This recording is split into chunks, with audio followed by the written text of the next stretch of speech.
Mai kalia có cho to là nu có hay tia. What is the struggle you see in your community, and what can you and your community do about it?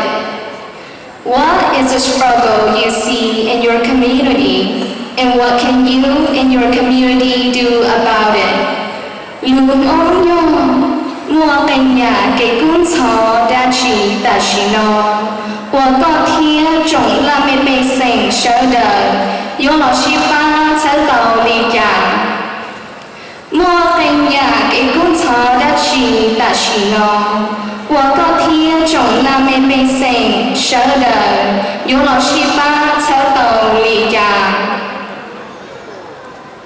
Thó con nâng đâu ý trong gì?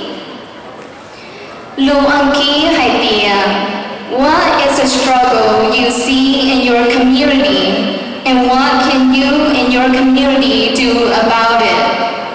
Lu mong nhau mua cành nhà cây cuốn xó đã chỉ nó và có thiên trồng là mê mê sinh sở đời, nhớ lọ chi ba sẽ tàu đi chàng.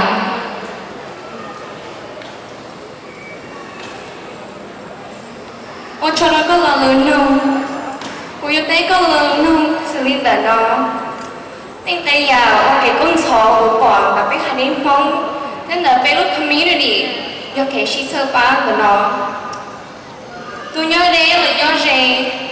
Nhớ là họ nó xử lý nhớ là Sacramento. Xử lý bé trên chữ to theo collaboration chữ to. Đó ý là ý tưởng. Vì do hai tiền cho cái 我10年前，我做给是正些，要做给我有么，我觉得如果是为了是车吧，一类的都，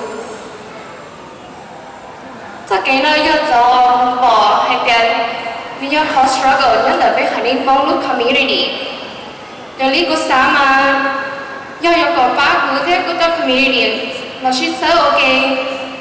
有了个被了为了更好嘅，了他做这套 event 我给他写路，只要都老了都要，是车吧我来了都，这里我做给他写路，我做。